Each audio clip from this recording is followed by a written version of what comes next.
ವೇದಿಕೆ ಮೇಲಿರೋ ಎಲ್ಲ ಗಣ್ಯ ವ್ಯಕ್ತಿಗಳಿಗೆ ನಮಸ್ಕಾರ. ಇವತ್ತು ನಾವು ಒಂದು ಫಿಲ್ಮ್ ಪ್ರಮೋಷನ್ ಆಗಿ ಅಥವಾ ಥಿಯೇಟರ್ ವಿಸಿಟ್ ಆಗಿ ಬಂದಿಲ್ಲ. ಇವತ್ತು ನಾವು ಎಲ್ಲರೂ ಯಾಕೆ ಸೇರಿದೀವಿ ಗೊತ್ತಾ? ನಿಮ್ಗೆ ಗೊತ್ತಿಲ್ವಾ? ಗೊತ್ತು. ಒಂದು ಒಳ್ಳೆ ಕಾರ್ಯಕ್ಕೋಸ್ಕರ. ನಂಗೆ ನಿಜವಾಗ್ಲೂ ತುಂಬಾ ಖುಷಿ ಆಗ್ತಿದೆ, ಇಷ್ಟೊಂದು ಜನ ಸೇರಿದಿರ ಅಲ್ಲ. ಒಂದು ಒಳ್ಳೆ ಕಾರ್ಯ ಯಶಸ್ವಿ ಆಗಕ್ಕೆ ಅದಕ್ಕೆ ಬೇಕಾಗದ್ದು ಏನೋ ಬೆಂಬಲ, ಪ್ರೀತಿ, ಪ್ರೋತ್ಸಾಹ, ಆಶೀರ್ವಾದ. ಅದನ್ನೆಲ್ಲ ನೀವು ಕೊಡ್ತೀರಾ. ಯಶೋಮಾರ್ಗ ಟೀಮ್ ಏನು ಒಳ್ಳೆ ಕಾರ್ಯ ಮಾಡಕ್ಕೆ ಅಂತ ಹೊರಟಿದ್ದಾರೆ, ಅದಕ್ಕೆಲ್ಲ ನೀವು ಸಹಕರಿಸ್ತೀರಾ ಅಂತ ನಾನ್ ನಂಬಿದ್ದೀನಿ. ಹೌದಾ? ಜೊತೆಗೆ ಒಳ್ಳೆ ಕಾರ್ಯ ಅಂದ್ರೆ ಅಡ್ಡಿಗಳು, ಅರ್ಚನೆಗಳು ಎಲ್ಲ ಬಂದೇ ಬರುತ್ತೆ ಅಲ್ವಾ? ಅದಕ್ಕೆ ನಾವು ಕಿವಿ ಕೊಡದೆ ನಾವು ಒಳ್ಳೆ ಕಾರ್ಯ ಹಂಗೆ ನಡ್ಕೊಂಡು ಹೋಗ್ಬೇಕು ಅಂತ ನಾವು ವರ್ಕ್ ಮಾಡೋಣ. ಓಕೆ? ಇದೀನ ನೀವೆಲ್ಲ ನಮ್ ಜೊತೆ? ಸಾಕಾಗಿಲ್ಲ, ಇದೀನ ನಮ್ ಜೊತೆ? ವೆರಿ ಗುಡ್, ಧನ್ಯವಾದ.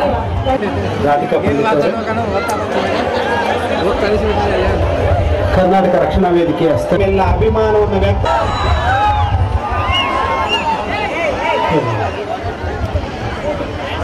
ಪರಮ ಪೂಜ್ಯ ಶ್ರೀಗಳ ಪಾದಾರವಿಂದಕ್ಕೆ ನನ್ನ ನಮನಗಳು. ವೇದಿಕೆ ಮೇಲಿರುವ ಎಲ್ಲ ಗಣ್ಯರಿಗೂ ನನ್ನ ಹೃದಯಪೂರ್ವಕ ನಮನಗಳು. ಹಾಗೂ ತಣ್ಣೂರಿನ ಹಾಗೂ ಸುತ್ತಮುತ್ತಲಿನ ಎಲ್ಲ ಗ್ರಾಮಸ್ಥರಿಗೂ ನನ್ನ ಪ್ರೀತಿಯ ಅಭಿನಂದನೆಗಳು. ಇವತ್ತು ನಾವಿಲ್ಲಿ ಸೇರಿರೋ ಕಾರಣ ಈ ಕೆರೆ ಒಂದು ಕಾರ್ಯನ ನಾವು ಚಾಲನೆ ಕೊಡಬೇಕು ಅಂತ.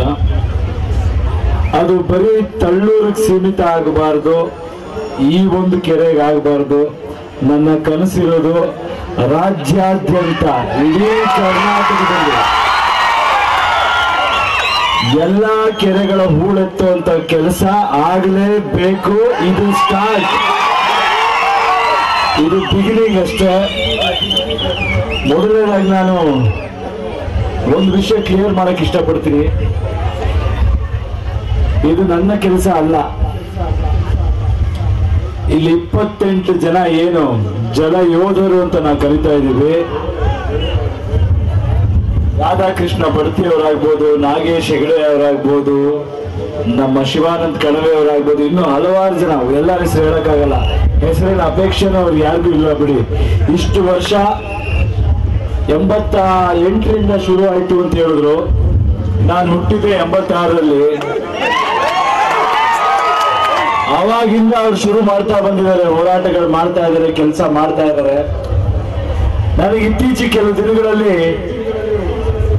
ಎಲ್ಲರೂ, ಇಡೀ ಸಮಾಜ ರೈತರನ್ನ ಒಂದು ಎಮೋಷನಲ್ ಟೂಲ್ ಅಂದ್ರೆ ಭಾವನಾತ್ಮಕವಾಗಿ ಬಳಸ್ಕೊಳ್ಳೋ ತರ ಆಗ್ಬಿಟ್ಟಿದೆ. ಮಾತೆತ್ತಿದ್ರೆ ರೈತ ಸಾಯ್ತಾ ಇದ್ದಾನೆ, ರೈತನ ಯಾರು ನೋಡ್ತಾ ಇಲ್ಲ, ಅವ್ರು ಸರಿ ಇಲ್ಲ, ಇವ್ರು ಸರಿ ಇಲ್ಲ, ಅವ್ರು ಮಾಡ್ತಿಲ್ಲ, ಇವ್ರು ಮಾಡ್ತಿಲ್ಲ, ಇವ್ರು ಮಾಡ್ಲಿ, ಅವ್ರು ಮಾಡ್ಲಿ ಅಂತಾನೆ ಎಲ್ಲರೂ ನಿಮ್ಮ ಹೆಸರು ಬಳಸ್ಕೊತಾ ಇದ್ದಾರೆ. ನನಗೂ ಕುತ್ಕೊಂಡು ನಾನು ಪ್ರಶ್ನೆ ಹಾಕೊಂಡೆ, ನಾನ್ ಸರಿಯಾಗಿದ್ದೀನ, ನಾನು ಮಾತಾಡ್ತಾ ಇದ್ದೀನಲ್ಲ, ಇನ್ನೊಬ್ರ ಕಡೆ ಯಾಕೆ ಬೆರಳು ತೋರ್ಸೋದು, ನಾನೇ ಯಾಕೆ ಮಾಡಬಾರ್ದು ಅಂತ ನನಗೆ ನಾನೇ ಪ್ರಶ್ನೆ ಹಾಕೊಂಡೆ.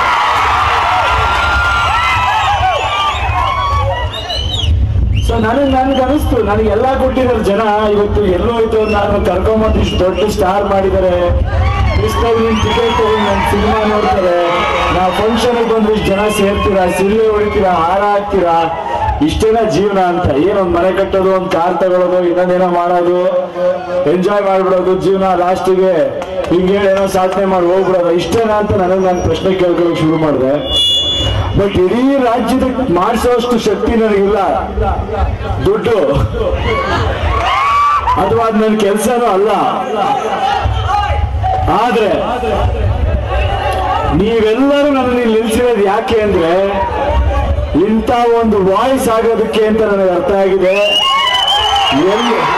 ಎಲ್ಲಿ ಕೆಲಸ ನಡೀತಾ ಇಲ್ಲ, ಎಲ್ಲಿ ಕೆಲಸ ಆಗ್ಬೇಕು ಅಂದ್ರೆ ತಟ್ಟು ಕೇಳುವಂತ ಶಕ್ತಿ ನೀವು ನನಗೆ ತುಂಬಿಸಿದೀರ ಅನ್ನೋದು ನನಗೆ ಗೊತ್ತು. ಅದು ವೇಸ್ಟ್ ಆಗಲ್ಲ. ಇವತ್ತು ಹೇಳ್ತಾ ಇದೀನಿ ಕೇಳಿ, ಇದು ಸ್ಟಾರ್ಟ್. ಪ್ರತಿ ಜಿಲ್ಲೆಯಲ್ಲೂ ಊರುಗಳಲ್ಲೂ ಇದಕ್ಕೆ ಆದಂತ ಕೋಟ್ಯಾಂತರ ಕೋಟಿ ಫಂಡ್ಗಳಿದೆ, ಸೆಂಟ್ರಲ್ ಗವರ್ಮೆಂಟ್ ಫಂಡ್ಗಳಿದೆ. ಕೆರೆ ಹೂಳೆತ್ತಿಸಬೇಕಾಗಿರೋದು ಆದ್ಯ ಕರ್ತವ್ಯ ಎಲ್ಲಾ ಸರ್ಕಾರಗಳದು, ಎಲ್ಲಾ ವ್ಯಕ್ತಿಗಳದು ಅಂತ ಎಲ್ಲರಿಗೂ ಗೊತ್ತಿದೆ. ಆದ್ರೆ ನಾನು ಸರ್ಕಾರದ ವಿರುದ್ಧ ಆಗ್ಲಿ ಅಥವಾ ರಾಜಕಾರಣಿಗಳ ವಿರುದ್ಧವಾಗ್ಲಿ ಮಾತಾಡ್ತಾ ಇಲ್ಲ. ನಾನ್ ಮಾತಾಡ್ತಾ ಇರೋದು ವ್ಯವಸ್ಥೆ ವಿರುದ್ಧ. ನೀವುಗಳು ಸುಮ್ಮನಾಗ್ಬಿಟ್ಟಿದ್ದೀರಾ. ಈಗ ಕೆರೆ ನಿಮ್ಗೆ ಯಾರಿಗಾದ್ರೂ ಇದು ನೀರು ತುಂಬಿ ಇಲ್ಲೆಲ್ಲ ಬೇರೆ ತರ ಆಗುತ್ತೆ ಅನ್ನೋ ನಂಬಿಕೆ ಕೂಡ ಇಲ್ಲ ಅನ್ನೋದು ನನಗೆ ಚೆನ್ನಾಗಿ ಗೊತ್ತು. ಆದ್ರೆ ಒಂದ್ ಹೇಳ್ತೀನಿ, ನಂಬಿಕೆನೇ ಜೀವನ. ಇವತ್ತು ಈ ಕೆಲಸ ಮಾಡಿದ್ರೆ ನನಗೆ ಇಮಿಡಿಯೇಟ್ ಆಗಿ ರಿಸಲ್ಟ್ ಸಿಗಲ್ಲ. ಈಗ ಮುಂದಿನ ಸಲ ಮಳೆ ಬಂದ ತಕ್ಷಣ ನೀರು ತುಂಬಿ ಫುಲ್ ಕೆರೆ ತುಂಬಿ ಬಿಡಲ್ಲ. ಈ ಕನಸು ಅಥವಾ ಈ ಕೆಲಸ ಇನ್ನು 3 ರಿಂದ 4 ವರ್ಷ ಆದ್ಮೇಲೆ ನಿಮಗೆ ಫಲ ಕೊಡುತ್ತೆ. ಬಟ್ ಇವತ್ತಿಂದ ಶುರು ಮಾಡ್ಬೇಕು ನಾವು. ಹೂಳೆತ್ತ ಕೆಲಸನ ಅಷ್ಟು ತುಂಬಾ ಕಡಿಮೆ ಅನ್ಕೋಬೇಡಿ. ಹಿಂದಿನ ಕಾಲದಲ್ಲಿ ನಾವು ರಿಸರ್ಚ್ ಮಾಡ್ತಾ ಇದ್ವಿ, ಇಡೀ ತಂಡ ಕೇಳ್ತಾ. ಪ್ರತಿ ಊರಲ್ಲೂ ಒಬ್ಬೊಬ್ರು ಒಂದೊಂದು ಮನೆಯಿಂದ ಒಬ್ಬೊಬ್ರು ಹೋಗಿ ಕೆಲಸ ಮಾಡ್ತಾ ಇದ್ರು. ಅದಕ್ಕೆ ಕೆರೆಗಳೆಲ್ಲ ಸಮೃದ್ಧಿಯಾಗಿರ್ತಾ ಇತ್ತು, ಮಳೆ ಬಂದಾಗ ನೀರಿರ್ತಾ ಇತ್ತು, ಅಂತರ್ಜಲ ಚೆನ್ನಾಗಿರ್ತಿತ್ತು, ಎಲ್ಲರೂ ನೆಮ್ಮದಿಯಾಗಿ ಬದುಕ್ತಾ ಇದ್ರಿ. ನೀರಿಲ್ದೇನೆ ರೈತ ಮುಖ್ಯವಾಗಿ ಕಷ್ಟಪಡ್ತಿರೋ ಅನ್ನೋ ಸತ್ಯ ನನಗೆ ಅರ್ಥ ಆಗೋಗಿದೆ. ಅದಕ್ಕೆ ಬೇರೆ ಎಲ್ಲಾ ಕೆಲಸ ಬಿಟ್ಟು ನೀರಿನ ಉಳಿತಾಯ ಅಥವಾ ನೀರಿನ ಶೇಖರಣೆಗೆ ಏನೇನ್ ಮಾಡಬೇಕು ಆ ಕಡೆ ನಾನು ಗಮನ ಕೊಡಬೇಕು ಅಂತ ನಾನು ಗಮನ ಹರಿಸ್ತಾ ಇದ್ದೀನಿ. ಈ ತಣ್ಣೂರು ಗ್ರಾಮ ಒಂದು ಇತಿಹಾಸ ಸೃಷ್ಟಿ ಮಾಡ್ಲಿ, ಇಡೀ ರಾಜ್ಯದಲ್ಲಿ ಒಂದು ಸಂಚಲನ ಉಂಟು ಮಾಡ್ಲಿ. ನೀವು ಇಡೀ ರಾಜ್ಯಕ್ಕೆ ಮಾದರಿ ಆಗ್ಬೇಕು. ನಿಮ್ಮನ್ನ ನಾನು ಕೇಳ್ಕೊಳ್ಳೋದು ಇಷ್ಟೇನೆ. ಇದು ಯಾವ್ದೋ ಸರ್ಕಾರದ ಕೆಲಸ ಅಲ್ಲ ಅಥವಾ ಯಾರೋ ಯಶೋ ಮಾರ್ಗದ ಕೆಲಸ ಅಲ್ಲ, ನಿಮ್ಮ ಕೆಲಸ. ಇದರಿಂದ ನನಗೆ ಏನೂ ಆಗ್ಬೇಕಾಗಿಲ್ಲ. ನಿಜ ಹೇಳ್ತೀನಿ ಕೇಳಿ. ಸಾಕಷ್ಟು ಜನ ಅನ್ಕೊಂಡಿದ್ದಾರೆ ಏನಕ್ಕೆ ಮಾಡ್ತಾ ಇದಾರೆ ಇದು ಅಂತ. ಆತ್ಮತೃಪ್ತಿಗೋಸ್ಕರ ಅಷ್ಟೇ ಮಾಡ್ತಾ ಇರೋದು. ನನ್ನ ಅಭಿಮಾನಿಗಳು ನನ್ನ ತುಂಬಾ ಒಳ್ಳೆ ಸ್ಟೇಜ್ ಅಲ್ಲಿ ಇಟ್ಟಿದ್ದಾರೆ. ಜೀವನಕ್ಕೆ ಏನ್ ಬೇಕು ಎಲ್ಲ ಕೊಟ್ಟಿದ್ದಾರೆ. ಬಹಳ ಖುಷಿಯಾಗಿದ್ದೀನಿ ನಾನು. ಬಟ್ ಯಾವಾಗ ಚೆನ್ನಾಗಿರ್ತೀವಿ ಅವಾಗ್ಲೇ ಮಾಡ್ಬೇಕು. ಸ್ವಲ್ಪ ಹೆಚ್ಚು ಕಮ್ಮಿ ಆದ್ರೆ ಮನುಷ್ಯರಿಗೆ ಮನಸ್ಸು ಬರಲ್ವಂತೆ. ಆಸೆ ಏನಾದ್ರು ಹೆಂಗೆ ಅಂದ್ರೆ ಇನ್ನೂ ಬೇಕು ಬೇಕು ಅನ್ಸುತ್ತಂತೆ. ಯಾವಾಗ ಚೆನ್ನಾಗಿರ್ತೀವಿ ಖುಷಿಯಾಗಿರ್ತೀವಿ ಒಳ್ಳೇದೇನಾದ್ರು ಅನ್ಸುತ್ತೆ ಮಾಡ್ಬಿಡ್ಬೇಕಂತೆ. ಸೋಲು ಗೆಲುವು ಬಗ್ಗೆ ನನಗೆ ಚಿಂತೆ ಇಲ್ಲ. ಪ್ರಯತ್ನ ನಮ್ದು, ಪ್ರಯತ್ನ ಮಾಡೋಣ. ಏನಾಗುತ್ತೆ ಆಮೇಲೆ ನೋಡೋಣ. ಇಲ್ಲ ಅಂದ್ರೆ ಇದ್ದೇ ಇದೆ, ಬೇರೆ ದಾರಿಗಳು ಹುಡ್ಕೋಣ. ಈಗ ಈ ಕೆಲಸದ ಬಗ್ಗೆ ಬರೋದಾದ್ರೆ 96 ಎಕರೆ ಇದೆ. ನಾವೀಗ ಯೋಚನೆ ಮಾಡ್ಕೊಂಡಿರೋದು ಒಂದು ಹಿಟಾಚಿ, ಒಂದು JCB, ಒಂದು 20 ಟ್ರ್ಯಾಕ್ಟರ್ ಅಂತ. ಆ ಪ್ರತಿ ಟ್ರ್ಯಾಕ್ಟರ್ಗಳಿಗೆ ಇದಕ್ಕೆ ಎಲ್ಲ ಡೀಸೆಲ್ ಹಾಕ್ಸ್ಬೇಕು, ಆ ಕೆಲಸ ಮಾಡೋರ್ಗೂ ಸಂಬಳ ಕೊಡಬೇಕು. ಇದೆಲ್ಲ ಬಜೆಟ್ ಬಂತು. ಓಕೆ, ನಾನು ಮಾಡೋಣ ಅಂತ ಅದನ್ನ ಕಂಪ್ಲೀಟ್ ಪ್ರಾಜೆಕ್ಟ್ ರೆಡಿ ಮಾಡಿದ್ದೀನಿ. ಬಟ್ ನೀವುಗಳು ನಾನು ನಿಮ್ಮನ್ನ ಕೇಳೋದಿಷ್ಟೇ, ಇದು ನಿಮ್ಮೂರ ಕೆಲಸ, ಸುತ್ತಮುತ್ತ ಜನರುಗಳಿಂದ ಕೆಲಸ. ನಿಮ್ಗಳ ಹತ್ರ ಟ್ರ್ಯಾಕ್ಟರ್ ಇರುತ್ತೆ, ನಿಮ್ಗಳ ಯುವಕರು ಎಷ್ಟೋ ಜನ ಫ್ರೀ ಆಗಿರ್ತೀರಾ, ಬಂದು ಇಲ್ಲಿ ಭಾಗವಹಿಸ್ಬೇಕು. ಹೂಳು ಎತ್ಕೊಂಡು ಹೋಗಿ ಜಮೀನುಗಳಿಗೆ ಹಾಕೋಬೇಕು. ಬೇರೆ ನಿಮ್ಮ ಫ್ರೀ ಟೈಮಲ್ಲಿ ಬಂದಿರೋ ಕೆಲಸ ಮಾಡಬೇಕು. ಸ್ವಾಮೀಜಿಗಳು ಕರೆ ಕೊಟ್ಟು ದುಡ್ಡು ವೇಸ್ಟ್ ಆಗಬಾರ್ದು ಅಂತ. ಅದೇ ರೀತಿ ಎಲ್ಲಾ ಕೆಲಸ ಕರೆಕ್ಟ್ ಆಗಿ ಆಗ್ತಿದ್ಯಾ ಅಂತ ನೀವು ನೋಡ್ಕೊಂಡು ನೀವು ಭಾಗವಹಿಸಿದಾಗ ಮಾತ್ರ ಇದು ಯಶಸ್ವಿ ಆಗುತ್ತೆ. ಮಾಡ್ತೀರಾ ಎಲ್ಲರೂ? ಟ್ರ್ಯಾಕ್ಟರ್ ಇಲ್ಲ ಅಲ್ಲ, ಒಂದೇ ಒಂದು ಹಿಡಿ ಮಣ್ಣು ಎತ್ಕೊಂಡಾಗ ಹಾಕಿ ಸಾಕು. ಮಾಡೋ ಮನಸ್ಸಿರ್ಬೇಕು. ನೀವು ಮಾಡಿದ್ರೆ ಎಲ್ಲ ಆಗುತ್ತೆ. ನಾನು ಕೇಳ್ಕೊತಾ ಇದ್ದೀನಿ, ಕೈ ಮುಗಿದು ಬೇಡ್ಕೊತಾ ಇದ್ದೀನಿ, ನಿಮ್ಮ ಊರು, ನಿಮ್ಮ ನಾಡು, ನಿಮ್ಮ ನುಡಿ ಬಗ್ಗೆ ಅಭಿಮಾನ ಇರಲಿ. ಕೆಲಸ ಶುರು ಮಾಡಿ. ಇದೊಂದು ಪೈಲಟ್ ಪ್ರಾಜೆಕ್ಟ್ ಆಗಿ ನಾವು ಮಾಡ್ತಾ ಇದ್ದೀವಿ.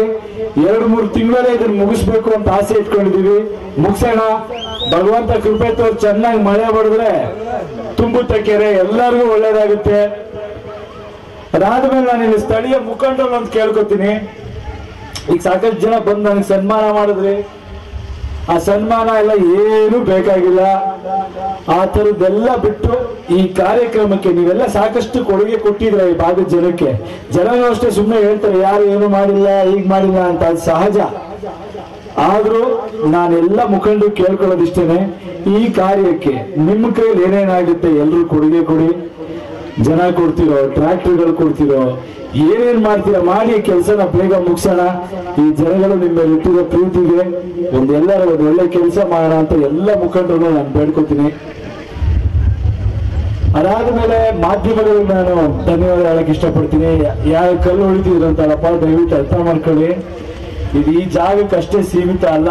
ಅವ್ರು ಅಲ್ಲಿ ಕೂತ್ಕೊಂಡು ರಾಜ್ಯದ ಮೂಲೆ ಮೂಲೆಗೆ ತಲುಪಿಸ್ತಾ ಇದ್ದಾರೆ ವಿಷಯ, ಕೆಲಸ ಮಾಡ್ತಾ ಇದಾರೆ. ಅವ್ರಿಗೂ ಗೌರವ ಕೊಡಿ. ಹಿಂದ್ಗಡೆ ಬೈತಾ ಇದ್ದೀರಾ ನೀವು ಒಟ್ಟ ಇದ್ದಾರೆ ಅಂತ, ಪಾಪ ಅವರು ಬಿಸಿಲಲ್ಲಿ ನಿಂತ್ಕೊಂಡು ಕಷ್ಟ ಪಡ್ತಾ ಇದ್ದಾರೆ.